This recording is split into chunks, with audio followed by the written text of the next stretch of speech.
Bonjour.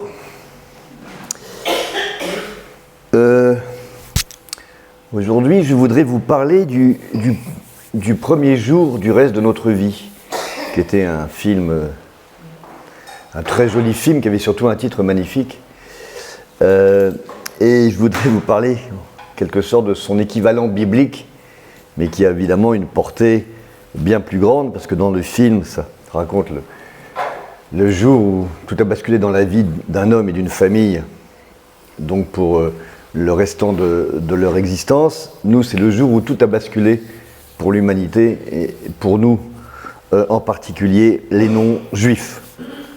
C'est les fameux 4 jours de la rencontre dont nous parlent les Actes des Apôtres du centurion Corneille.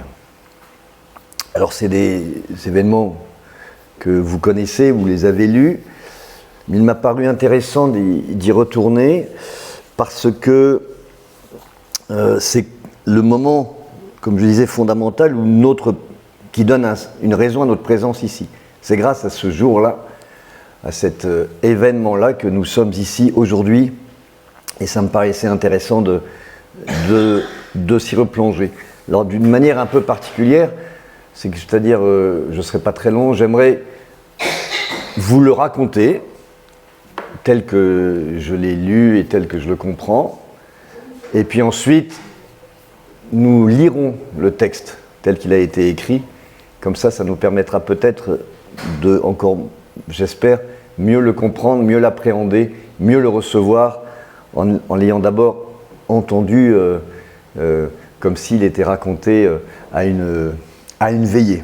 Il faut d'abord se mettre dans le contexte de Acte 10, puisque c'est là que ça se passe. Nous sommes donc, les événements s'accélèrent, puisque les 10 premiers chapitres des Actes, il se passe un nombre de choses incroyables. Vous le savez, Jésus d'abord est avec eux pendant 40 jours, puis il y a l'Ascension.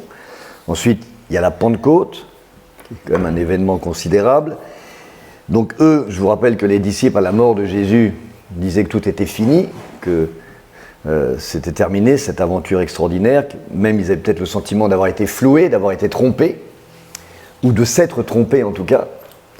Et puis les événements donc vont leur donner tort et vont leur montrer qu'ils avaient été avec la bonne personne. Donc la Pentecôte, puis cela entraîne la multiplication des conversions dans le peuple juif.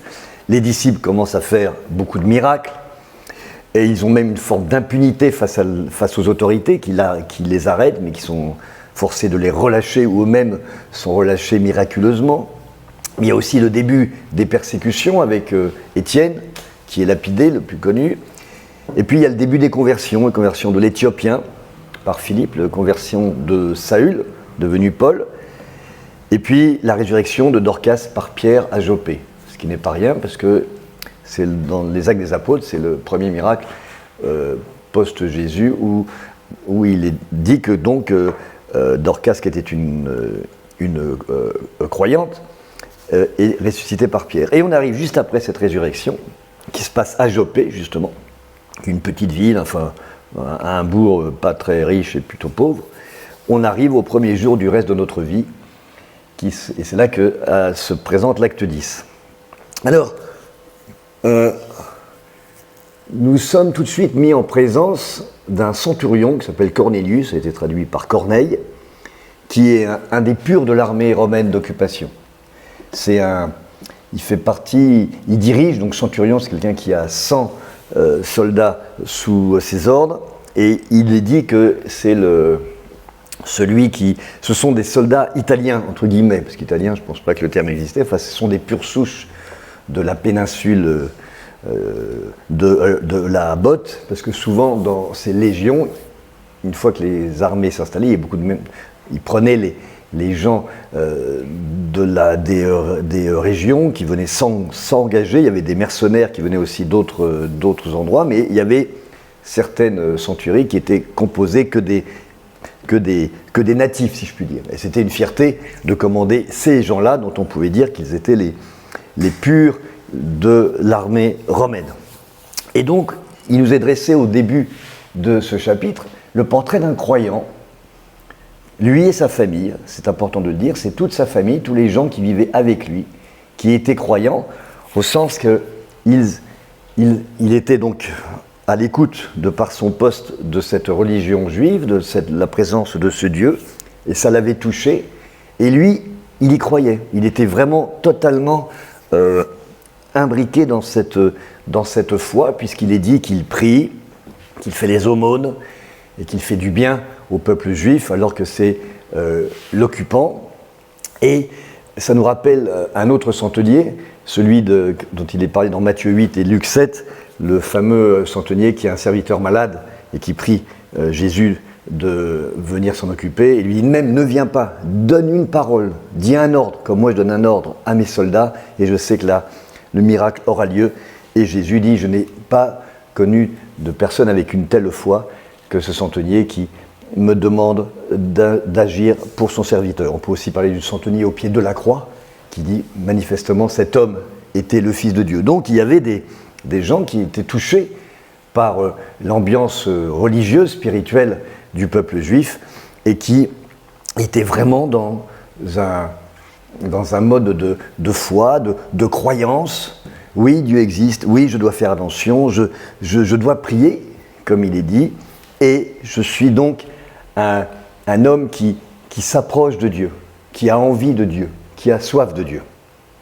Et cet homme priait régulièrement, il priait donc à la 9e heure, c'est-à-dire 3 heures de l'après-midi, à la mode juive, parce que les juifs, normalement, ils priaient à la 3e heure, à la 6e heure, à la 9e heure, c'est-à-dire 9 heures du matin, midi et 3 heures, d'après ce que j'ai appris dans mes études. J'espère ne pas me tromper. Première réaction, lors de sa prière, il a une vision. Un ange lui apparaît. Et là, il est dit qu'il est totalement terrorisé, ce qui est à peu près normal d'être terrorisé, même si on est un homme de foi. Je pense que si quand on prie chez nous, il y avait un ange qui nous apparaissait, nous serions extrêmement mal à l'aise. Et cet ange lui dit que Dieu le connaît, qu'il n'a rien oublié de ses prières et de ses bonnes actions. Et ça, c'est quelque chose qui tout de suite doit nous faire du bien. Nous avons des prières que nous faisons régulièrement, nous faisons aussi des bonnes actions, en secret ou pas, et on a le sentiment parfois, et c'est classique dans toutes nos prédications, ça revient que les prières ne sont pas exaucées, etc. Sachons que Dieu n'oublie rien, Dieu écoute, Dieu sait ce que nous faisons. Et le moment voulu, quand lui en a décidé, il nous le rappelle et il intervient. Et Dieu, enfin l'ange, dit à Corneille, écoute, je sais qui tu es, je sais que tu es un type bien, je sais que tu as foi de Dieu, il faut que tu ailles demander qu'un certain Pierre vienne chez toi. Et alors, il vit chez un autre Pierre qui est tanneur, et il vit à Joppé. Donc, va lui dire de venir chez toi. Et tu seras sauvé, parce qu'au chapitre 11, il y a des choses qui sont rajoutées. Vous verrez tout à l'heure pourquoi. Et tu seras sauvé, toi et ta maison. Ce qui est intéressant de voir, c'est que la foi de cet homme, son amour pour Dieu, ses bonnes actions, ses prières, n'étaient pas suffisantes pour être sauvé. C'était simplement la porte ouverte pour que Dieu entre totalement dans son cœur et puisse le sauver. On a beaucoup de gens autour de nous qui sont dans cet esprit-là, mais je crois en Dieu, je crois en Dieu, etc. Je ne suis pas du tout athée. Oui, mais ce n'est pas pour ça que tu es sauvé. C'est bien d'avoir cette envie de Dieu, ce besoin de Dieu, cette accroche de Dieu. Mais ce n'est pas suffisant. Et donc, l'ange lui dit, va chercher ce Pierre, fais-le venir chez toi, et tu seras sauvé, toi et ta maison. Et ce qui est intéressant aussi de voir, c'est que Corneille va obéir immédiatement à cet ordre extrêmement bizarre. Et tout de suite, il réunit des gens autour de lui, les gens de sa famille, et il leur dit, voilà ce qui m'est arrivé. Et il envoie 3 personnes de confiance, 2 serviteurs et un de ses soldats, à qui il a tout raconté. Il ne donne pas simplement un ordre aveugle, il dit, voilà ce qui m'est arrivé. J'ai pas le choix, je veux obéir à cet ange, puisque je me sens proche de ce Dieu. allez-y, on va voir ce qui va nous arriver, mais je ne peux pas ne pas donner suite à cet ordre. Et ce n'est pas un ordre qui est facile, parce que de Césarée, et le centurion qui est donc la ville de l'administration civile, si vous voulez, Jérusalem, c'est la ville de l'administration religieuse, et Césarée, c'est la ville de l'administration civile. Donc, il y a quand même 40 km à pied à cette époque, et les trois vont partir immédiatement, tout de suite, à pied, pour Joppé. Ils vont mettre, on peut le lire à travers les textes, 21 heures en gros pour tout faire, avec une halte de nuit, parce qu'ils ne vont pas non plus s'épuiser, et donc ils font ces 40 km à pied. Et on arrive le lendemain, donc c'est vraiment comme dans un film, c'est pour ça que je me suis permis de faire sa référence au film le premier jour du reste de ta vie en préambule, et ils arrivent à Joppé, et là on passe avec Pierre. Il est midi, et Pierre prie seul, donc c'est la deuxième prière, prie seul, donc il est hébergé par un ami juif, forcément, puisqu'il n'est pas originaire de cette ville. Il prie seul à l'étage supérieur, sur le toit de la maison, et soudain il arrête de prier parce qu'il a faim.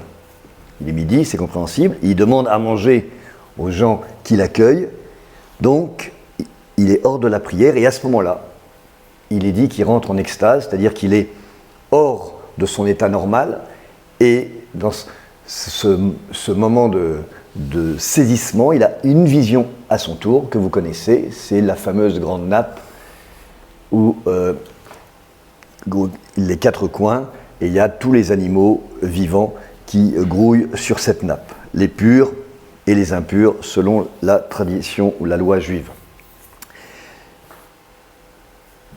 Lui ne comprend pas ce que c'est, nous on le comprend plus. Maintenant, les quatre coins, c'est évidemment, ça représente la terre, les quatre coins de la terre, c'est comme ça que la Bible en parle. Et donc c'est toute l'humanité grouillante qui est sur cette terre, qui est devant lui. Et l'ange lui dit, enfin Dieu lui dit même, nourris-toi, choisis un animal, prends-le. Et Pierre refuse, je ne peux pas manger d'animaux impurs. Et Dieu lui dit, je te dis qu'ils ne sont pas impurs, c'est moi qui décide, donc tu peux te nourrir de ces animaux-là aussi. Et la vision s'arrête, l'extase se termine, et Pierre se retrouve complètement dans le doute et l'incompréhension de ce qui lui est arrivé, qui va contre tout ce qu'il pensait, et tout ce qu'on lui avait dit et inculqué sur la loi juive, et qui lui pose un réel problème de conscience. Et c'est à ce moment-là que l'autre action a lieu. Ceux qui marchaient, après avoir passé la nuit dans une auberge, arrivent vers midi, c'est là qu'on peut voir qu'il y a en gros 21 heures de marche, et ils arrivent devant la maison de ce fameux Pierre le tanneur, et ils demandent « Oh, est-ce que c'est ici que vit un certain Pierre, dit Simon, que nous cherchons ?» Ce qui est intéressant, c'est de voir que Pierre n'entend rien. Pourtant, les gens, il dit, parle fort, oh, il n'entend pas, il est encore pris dans ses doutes et son incompréhension par rapport à la vision qu'il vient de recevoir. Et à ce moment-là, c'est l'Esprit de Dieu, à nouveau, qui va lui dire, arrête de réfléchir, va en bas, il y a des gens qui t'attendent. Alors Pierre descend, et en effet, il trouve ces trois voyageurs qui viennent lui dire, écoute, nous venons de la part d'un centurion de Césarée qui a vu un ange, manifestement envoyé par ton Dieu, qui lui a dit de venir te chercher pour que tu nous accompagnes. Donc là, on est vraiment dans le cadre d'un plan de Dieu extrêmement précis, extrêmement détaillé, où la liberté de l'homme n'est pas tout à fait respectée. Si, parce que Corneille aurait pu dire « je ne veux pas envoyer quelqu'un » et Pierre pourrait dire « je ne veux pas vous recevoir ». Dans les deux cas, la volonté de Dieu est cooptée, est acceptée par les hommes qui sont mis en jeu dans ces épisodes. Et alors, que fait Pierre ? Il pourrait les rejeter, en disant « écoutez, cette histoire n'a ni queue ni tête ». En plus, ce sont des non-juifs, de leur dire « je ne tiens pas à vous rencontrer, vous êtes des païens », pas du tout, il les accueille, non pas chez lui, mais chez son hôte, malgré la loi, donc ils vont passer la nuit, en tant que païens, dans la maison de ce frère juif avec Pierre. Forcément, ils vont discuter, apprendre à se connaître, et le lendemain matin, ils repartent pour les 40 km en sens inverse. Alors c'est intéressant, c'est qu'on verra dans le chapitre 11, donc il y avait les 3, plus Pierre ça fait 4, mais Pierre, quand même se dit, je ne vais pas aller tout seul dans ce truc-là, qui est peut-être un truc bizarre, un guet-apens, et il prévient quelques frères, qui étaient sans doute dans la maison avec lui à ce moment-là, et il en prend 6. Et ils repartent avec leur petite cohorte, en quelque sorte.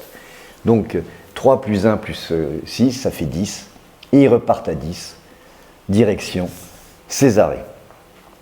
Ils refont les 40 km, avec toujours une nuit de halte, et ils arrivent le lendemain. Il est dit, environ à la 9e heure, donc de nouveau vers 15 heures. Devant la maison du centurion, donc il va avoir une maison et une espèce de terrasse avec une première entrée en quelque sorte. Il va vers lui, le centurion va vers Pierre, et dès qu'il le voit, il se prosterne devant lui, il se jette à ses pieds. Pourquoi fait-il ça ?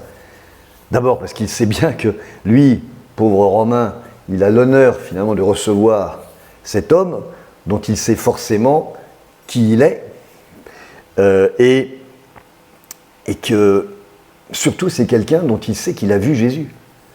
Il y a quelques semaines, j'avais fait une prédication sur les rencontres du premier type, du deuxième type et du troisième type, vous vous souvenez ? Tu en parlais, ceux de la deuxième génération. Là. Voilà, lui, il a vu Jésus. Et pour un homme attentif à Dieu comme l'était ce centenier, et qui est donc forcément au courant de ce qui s'était quand même passé, avoir vu cet homme-là, avoir vu l'homme qui a vu cet homme-là, c'est un honneur énorme, et que ce juif se déplace chez lui, c'est un autre honneur énorme, donc il se prosterne. Pierre, aussitôt, dans sa sagesse bourrue de paysan, dit « mais ça va pas, tu te relèves, oh, je suis un homme comme toi, pas de ça entre nous, restons ce que nous sommes, un homme face à un homme, et je ne suis pas Dieu. » Et là, ils entrent dans la vraie maison, deuxième entrée, et surprise, il y a plein de monde. Corneille n'a pas eu honte de son invité, dont il ne savait pas grand-chose finalement. Il ne savait même pas s'il allait venir. Mais il avait dit aux gens, demain normalement, s'ils mettent une journée, etc., demain, vers 15 heures, il devrait arriver Pierre, ce Pierre dont Dieu m'a demandé de l'inviter, que Dieu m'a demandé de l'inviter. Donc il y a beaucoup de gens qui sont là, qui attendent. Il y a des amis intimes, il est dit, des proches, sa famille. Donc tous ceux qui forcément partagent la foi de cet homme-là, partagent cet amour de Dieu et qui ont donc envie d'en savoir plus. C'est notre culte d'aujourd'hui. C'est la matrice, c'est le symbole de tous les cultes qui ont lieu ce matin.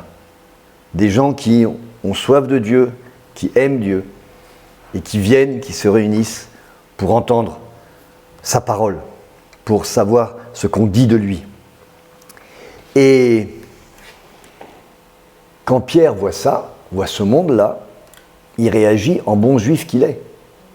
Il dit « Oh là là, attendez, on m'a dit de venir. J'ai pas eu tellement de choix parce que ce Dieu-là, je sais qu'il faut lui obéir parce qu'il ne se trompe jamais. Déjà qu'il m'a refait le coup des 3 fois parce que là, à Naples, comme Pierre n'est pas d'accord, Dieu lui répète 3 fois. Et pour Pierre, évidemment, ça renvoie au fameux coq. Donc il dit 3 fois, ça prouve que je ne dois pas te désobéir. Donc je vais faire ces 40 km, ce qui n'est pas rien. Il y avait sûrement d'autres choses prévues, mais il le fait quand même. Et tout de suite, il leur dit, écoutez, moi je viens, mais je suis juif. Je n'ai pas le droit d'être là. Je n'ai pas le droit de rentrer. Mais Dieu m'a dressé et m'a appris le contraire. Donc, je lui obéis. On sent dans le texte que tout ça est un peu contraint et forcé, toujours la crainte. Donc, je vous écoute. Mais il n'est pas tranquille. Et il dit, allez-y, vous êtes nombreux, dites-moi pourquoi vous m'avez fait venir, pourquoi il y a il y a tout ce ramdam qui se fait autour de moi, lui qui a un ange, moi qui Dieu qui me parle, c'est très très bizarre, je vous écoute. Et Corneille, devant tous ses amis et devant Pierre, pour la première fois, lui raconte à nouveau son histoire, qui est celle qu'on a lue au début du chapitre. Il ajoute des détails. Pour lui, quand il raconte, ça ne devient plus une vision, mais c'est une réalité. Il ne parle plus d'un ange, il parle d'un homme éclatant de lumière qui était en face de lui. C'est-à-dire qu'on n'est pas dans le domaine de « j'ai une illusion, j'ai une hallucination », c'était une réalité, quelque chose de vrai. On m'a vraiment parlé, on m'a vraiment dit ça, et c'est tellement vrai que tu es là.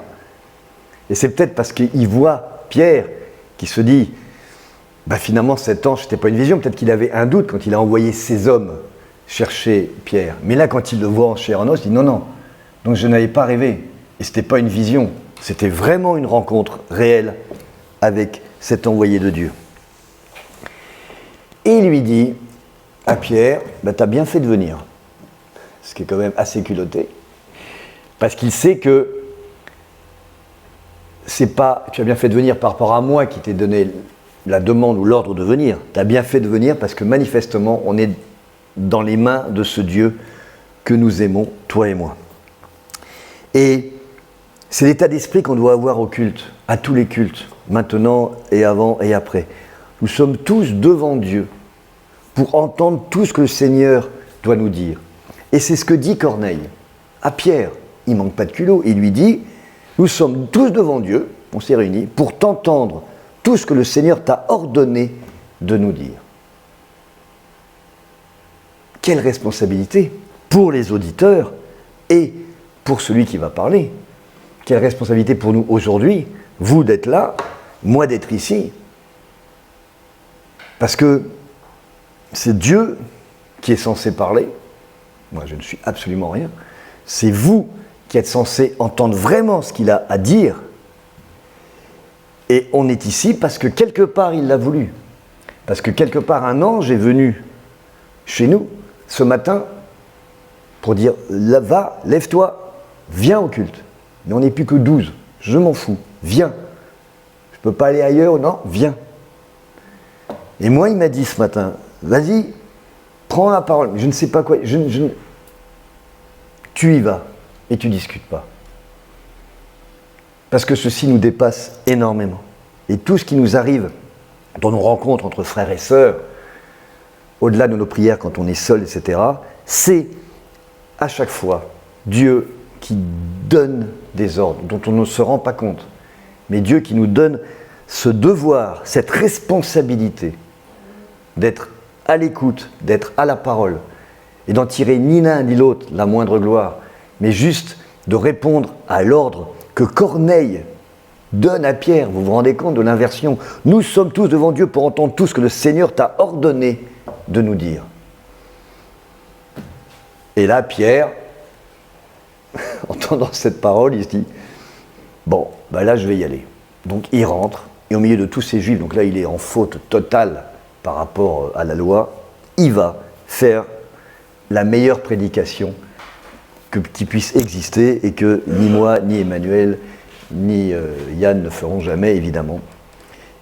Il insiste, il présente de nouveau rapidement, mais de façon merveilleusement forte, parce qu'il y était, tout ce que Jésus a fait, tout ce que Dieu a fait. Mais, quand même, face à ce public dont il ne maîtrise pas exactement les raisons de la présence, ce sont des païens, je vous le rappelle, il insiste régulièrement que tout ça a été fait pour les fils d'Israël, dans le pays des Juifs. Mais d'un autre côté, parallèlement, il leur dit, oui, mais enfin, je suis aussi forcé de reconnaître que Dieu ne fait point de favoritisme, et que Jésus est le Seigneur de tous. Il ménage la chèvre et le chou. Et il insiste surtout sur sa légitimité à dire cela. Il dit, moi j'étais avec Jésus, je l'ai vu, il a mangé avec moi, je l'ai vu sur la croix, j'étais avec lui.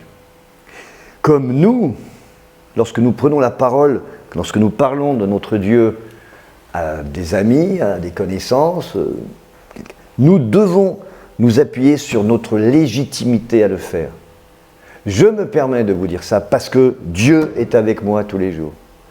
Parce qu'il est venu dans ma vie, parce qu'il m'a sauvé, parce que je l'ai rencontré personnellement. si nous ne nous appuyons pas sur cette légitimité-là, si nous n'avons pas la persuasion au fond de nous, nous ne serons pas audibles, nous ne serons pas crédibles. Et il continue à ménager la chèvre et le chou, il va leur dire, mais enfin, tout ça, tout ce qui a été dit, Dieu nous a ordonné de le prêcher au peuple d'Israël, ainsi que les prophètes juifs en rendent témoignage, quiconque croit en lui reçoit par son nom le pardon des péchés. Et ce fameux quiconque, quand il le prononce, dans sa tête, il doit se dire, attends, quiconque, mais eux, et puis la parole de Jésus, car Dieu a tant aimé le monde que quiconque croit en lui ne meurt pas mais a la vie éternelle. C'est qui ce quiconque? Qu'est-ce que je fais là? Mais où je suis? Puis j'ai 40 kilomètres dans les pattes. Qu'est-ce que je fais? Et là, au moment où il commence à s'embrouiller, peut-être, à ne plus savoir ce qu'il est, Dieu l'interrompt. Vous verrez dans le texte. Il dit stop, on arrête. Au moment où il parle, Dieu l'interrompt. Il dit ça suffit, tu as fait ton boulot, maintenant je fais le mien. Et que se passe-t-il? Extraordinaire. Il envoie le Saint-Esprit sur les gens qui sont là. En plein milieu de la prédication. Au moment où Pierre, sans doute, commence à plus savoir quoi dire, ou peut-être va commencer à se tromper, il envoie, les gens sont mûrs, ils ont entendu ce qu'il fallait, il envoie, comme pour la Pentecôte quelques semaines plus tôt, il envoie le Saint-Esprit. C'est extraordinaire, il faut s'imaginer à la place de Pierre et des 6 gars qui l'accompagnent. Et d'ailleurs, les gars sont très très surpris. Ils disent, mais qu'est-ce que c'est? Je ne comprends pas. Ils reçoivent le Saint-Esprit comme nous. Ce qui veut dire qu'il n'y a pas eu de boule de feu, il n'y a pas eu de tremblement de terre.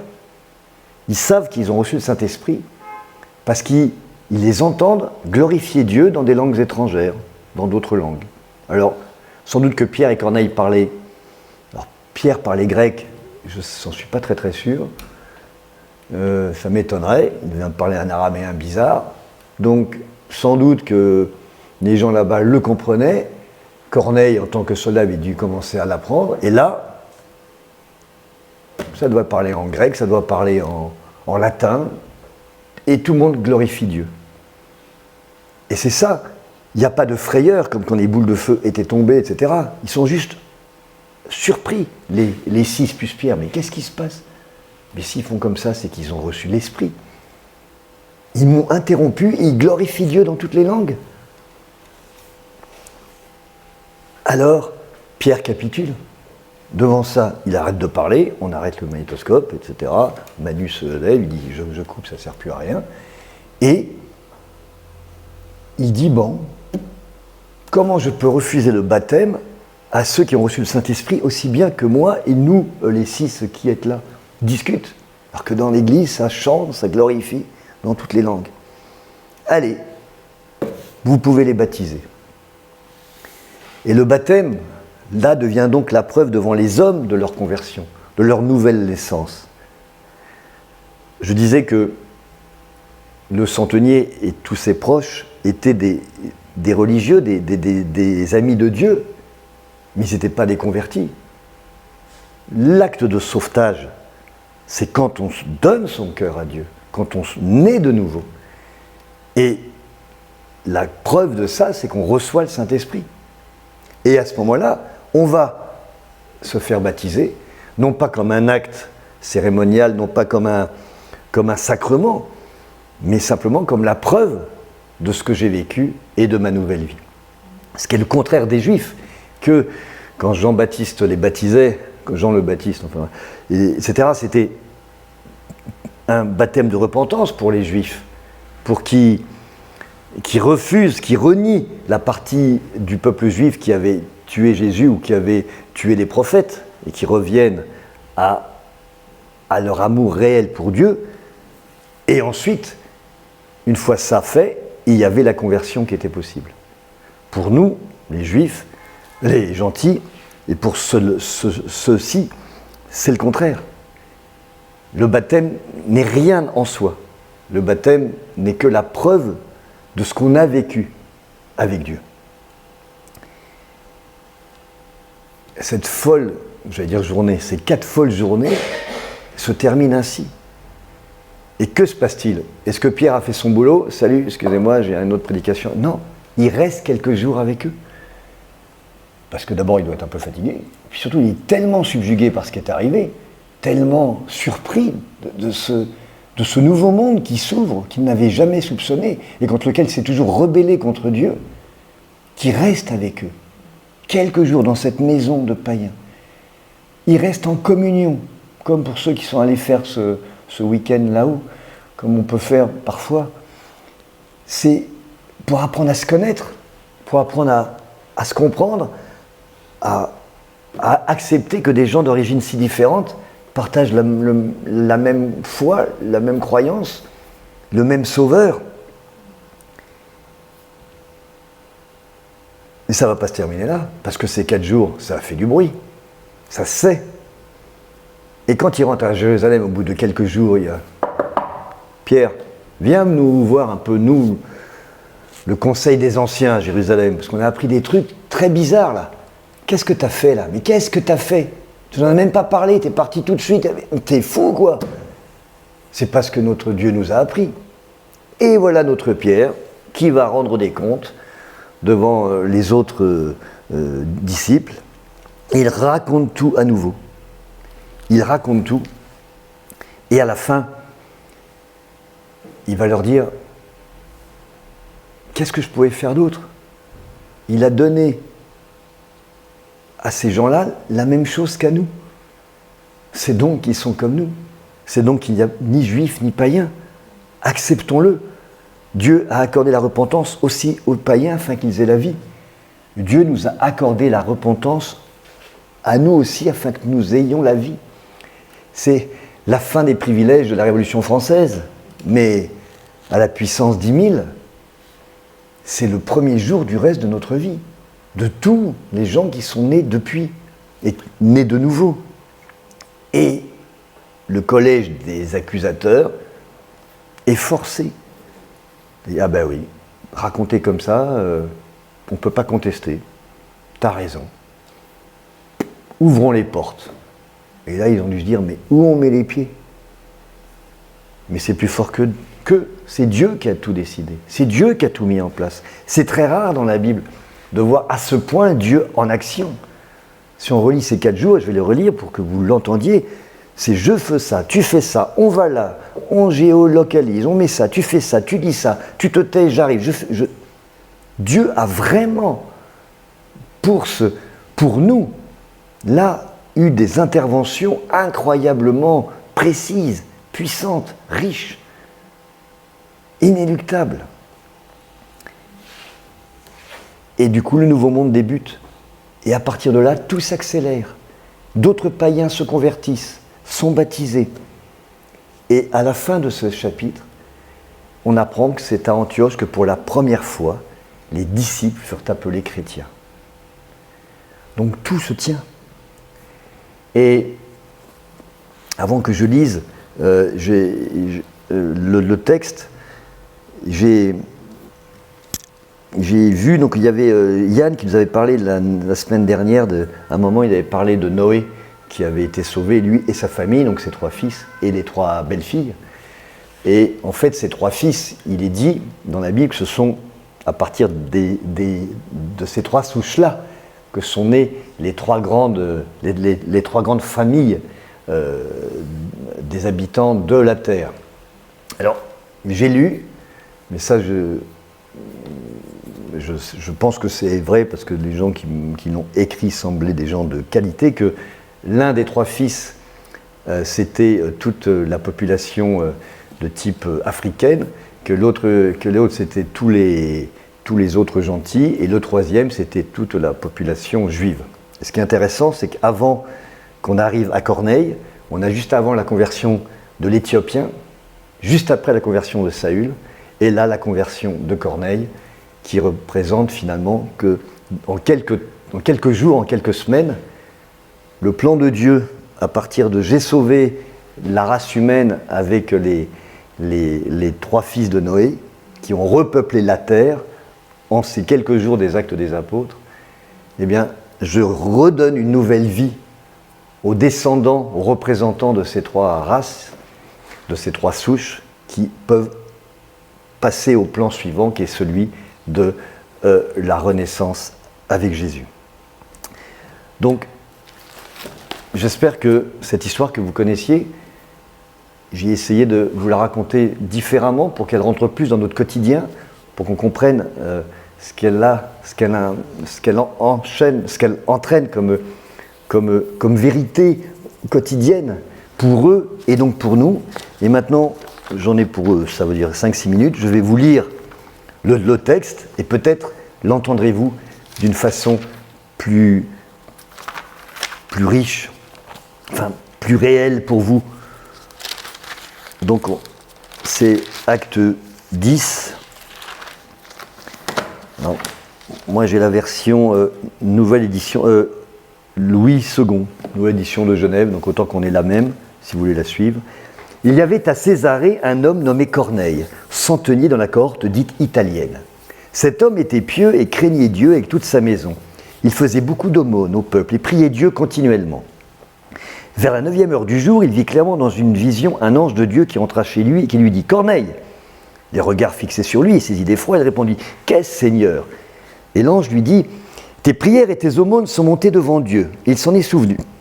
Envoie maintenant des hommes à Joppé et fais venir Simon, surnommé Pierre. Il est logé chez un certain Simon, corroyeur, donc tanneur, dont la maison est près de la mer. » Dès que l'ange qui lui avait parlé fut parti, Corneille appela 2 de ses serviteurs et un soldat pieux d'entre ceux qui s'étaient attachés à sa personne. Et après leur avoir tout raconté, il les envoya à Joppé. Le lendemain, comme ils étaient en route et qu'ils approchaient de la ville, Pierre monta sur le toit, vers la 6e heure pour prier. Il eut faim, il voulut manger. Pendant qu'on lui préparait à manger, il tomba en extase. Il vit le ciel ouvert et un objet semblable à une grande nappe attachée par les 4 coins qui descendait et s'abaissait vers la terre, et où se trouvaient tous les quadrupèdes et les reptiles de la terre et les oiseaux du ciel. Et une voix lui dit « Lève-toi, Pierre, tue et mange. » Et Pierre dit « Non, non, Seigneur, car je n'ai jamais rien mangé de souillé ni d'impur. » Et pour la seconde fois, la voix se fit encore entendre à lui. « Ce que Dieu a déclaré pur, ne le regarde pas comme souillé. » Cela arriva jusqu'à 3 fois. Et aussitôt après, l'objet fut retiré dans le ciel. Tandis que Pierre ne savait en lui-même que penser du sens de la vision qu'il avait eue, voici, les hommes envoyés par Corneille, s'étant mis en quête de la maison de Simon, se présentèrent à la porte et demandèrent à haute voix si c'était là que logeait Simon, surnommé Pierre. Et comme Pierre réfléchissait à la vision, l'Esprit dit « Oh, voici 3 hommes te demandent, lève-toi, descends et pars avec eux sans hésiter, car c'est moi qui les ai envoyés. » Pierre donc redescendit et il dit à ces hommes « Voici, je suis celui que vous cherchez. Bon, quel est le motif qui vous amène ?» Ils répondirent « Corneille, centenier, homme juste et craignant Dieu, et de qui toute la nation des Juifs rend un bon témoignage, a été divinement averti par un saint ange de te faire venir dans sa maison et d'entendre tes paroles. » Pierre donc les fit entrer et les logea. Le lendemain, il se leva et partit avec eux. Quelques-uns des frères de Joppé l'accompagnèrent. Ils arrivèrent à Césarée le jour suivant. Corneille les attendait et avait invité ses parents et ses amis intimes. Lorsque Pierre entra, Corneille, qui était allé au-devant de lui, tomba à ses pieds et se prosterna. Mais Pierre le releva en disant « Oh, lève-toi, moi aussi je suis un homme. » Et conversant avec lui, il entra et trouva beaucoup de personnes réunies. « Bon, vous savez, leur dit-il, qu'il est défendu à un juif de se lier avec un étranger ou d'entrer chez lui. Mais Dieu m'a appris à ne regarder aucun homme comme souillé et impur. C'est pourquoi je n'ai pas eu d'objection à venir puisque vous m'avez appelé. Bon, alors je vous demande donc pour quel motif vous m'avez envoyé chercher. » Corneille dit « Il y a 4 jours, à cette heure-ci, je priais dans ma maison à la 9e heure. Et voici un homme vêtu d'un habit éclatant se présenta devant moi et dit « Corneille, ta prière a été exaucée et Dieu s'est souvenu de tes aumônes. Envoie donc quelqu'un à Joppé et fais venir Simon, surnommé Pierre. Il est logé dans la maison de Simon, corroyeur, près de la mer. Alors aussitôt, j'ai envoyé quelqu'un vers toi et tu as bien fait de venir. Maintenant, donc, nous sommes tous devant Dieu pour entendre tout ce que le Seigneur t'a ordonné de nous dire. » Alors Pierre, ouvrant la bouche, dit « En vérité, je reconnais que Dieu ne fait point de favoritisme, mais qu'en toute nation, celui qui le craint et qui pratique la justice lui est agréable. Il a envoyé la parole aux fils d'Israël en leur annonçant la paix par Jésus-Christ, qui est le Seigneur de tous. Vous savez ce qui est arrivé dans toute la Judée, après avoir commencé en Galilée, à la suite du baptême que Jean a prêché. Vous savez comment Dieu a oint du Saint-Esprit de force Jésus de Nazareth, qui allait de lieu en lieu, faisant du bien et guérissant tous ceux qui étaient sous l'empire du diable, car Dieu était avec lui.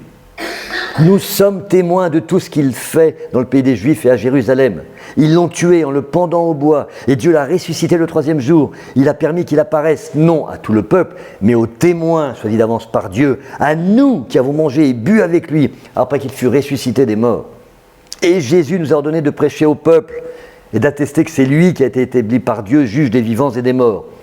Tous les prophètes rendent de lui le témoignage que quiconque croit en lui reçoit par son nom le pardon des péchés.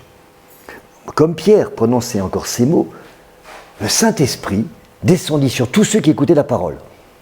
Tous les fidèles circoncis qui étaient venus avec Pierre furent étonnés de ce que le don du Saint-Esprit était aussi répandu sur les païens, car ils les entendaient parler en langue et glorifier Dieu. Alors Pierre dit, peut-on refuser l'eau du baptême à ceux qui ont reçu le Saint-Esprit aussi bien que nous ? Et il ordonna qu'ils soient baptisés au nom du Seigneur, sur quoi ils le prièrent de rester quelques jours auprès d'eux. Les apôtres et les frères qui étaient dans la Judée apprirent alors que les païens avaient aussi reçu la parole de Dieu. Et lorsque Pierre fut monté à Jérusalem, les fidèles circoncis lui adressèrent des reproches en disant « Oh, tu es entré chez des circoncis, tu as mangé avec eux !» Pierre se mit à leur exposer d'une manière suivie ce qui s'était passé. Il dit « J'étais dans la ville de Jopé, et pendant que je priais, je tombais en extase et j'eus une vision. Un objet semblable à une grande nappe, attachée par les 4 coins, descendait du ciel et vint jusqu'à moi. Les regards fixés sur cette nappe, j'examinais, et je vis les quadrupèdes de la terre, les bêtes sauvages, les reptiles et les oiseaux du ciel. Et j'entendis une voix qui me disait « Lève-toi, Pierre, tue et mange. » Ah, mais je dis « Ah non, Seigneur, car jamais rien de souillé ni d'impur n'est entré dans ma bouche. » Et pour la seconde fois, la voix se fit entendre du ciel. « Ce que Dieu a déclaré pur, ne le regarde pas comme souillé. » Cela arriva jusqu'à 3 fois, puis tout fut retiré dans le ciel. Et voici, aussitôt, 3 hommes envoyés de Césarée vers moi se présentèrent devant la porte de la maison où j'étais. Et l'Esprit me dit de partir avec eux sans hésiter. Alors, et les 6 hommes que voici m'accompagnèrent, et nous entrâmes dans la maison de Corneille. Et cet homme nous raconta comment il avait vu dans sa maison l'ange se présentant à lui, disant « Envoie quelqu'un à Jopé et fais venir Simon, surnommé Pierre, qui te dira des choses par lesquelles tu seras sauvé, toi et toute ta maison. » Alors, lorsque je me fus mis à parler, le Saint-Esprit descendit sur eux, comme sur nous au commencement. Et je me souvins de cette parole du Seigneur. Jean a baptisé d'eau, mais vous serez baptisés du Saint-Esprit. Or, puisque Dieu leur a accordé le même don qu'à nous qui avons cru au Seigneur Jésus-Christ, pouvais-je, moi, m'opposer à Dieu ? Alors, après avoir entendu cela, ils se calmèrent et ils glorifièrent Dieu en disant « Dieu a donc accordé la repentance aussi aux païens afin qu'ils aient la vie. » Ceux qui avaient été dispersés par la persécution survenue à propos d'Étienne allèrent jusqu'en Phénicie, dans l'île de Chypre et à Antioche, annonçant la parole seulement aux Juifs. Il y eut cependant parmi eux quelques hommes de Chypre et de Cyrène qui, étant venus à Antioche, s'adressèrent aussi aux Grecs et leur annoncèrent la bonne nouvelle du Seigneur Jésus. Et la main du Seigneur était avec eux, et un grand nombre de personnes crurent et se convertirent au Seigneur. Les bruits en parvinrent aux oreilles des membres de l'église de Jérusalem. Ils envoyèrent Barnabas jusqu'à Antioche. Mais lorsqu'il fut arrivé et qu'il eut vu la grâce de Dieu, il s'en réjouit et les exhorta tous à rester d'un cœur ferme attaché au Seigneur. Car c'était un homme de bien, plein d'Esprit Saint et de foi, et une foule assez nombreuse se joignit au Seigneur. Barnabas se rendit ensuite à Tarse pour chercher Saül, et l'ayant trouvé, il l'amena à Antioche. Pendant toute une année, ils se réunirent aux assemblées de l'Église, ils enseignèrent beaucoup de personnes, et ce fut à Antioche que pour la première fois, les disciples furent appelés chrétiens. Et c'est pour ça qu'aujourd'hui, nous sommes ici heureux de dire que nous sommes frères et sœurs chrétiens.